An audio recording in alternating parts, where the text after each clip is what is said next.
দেখতে দেখতে পৌঁছে যাই মাতামুহুরীর বুকে দাঁড়িয়ে থাকা সাদা পাথরে।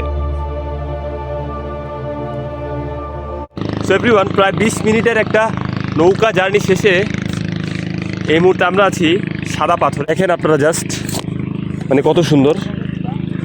আমি জাস্ট অবাক হয়ে গেছি, বিশাল বড়, কিন্তু অনেক উপর পর্যন্ত পাহাড়টা।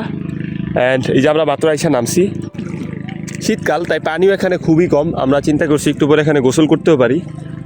ওকে, সো আপনি পাহাড়ের দৃশ্যটা জাস্ট দেখেন, অনেক সুন্দর আলহামদুলিল্লাহ। এখানে স্পেশাল তেমন কিছু না, যেটা পুরোপুরি পাথরের পাহাড়। অ্যাকচুয়ালি খুবই সুন্দর। ওদিক থেকে আমরা আসছি।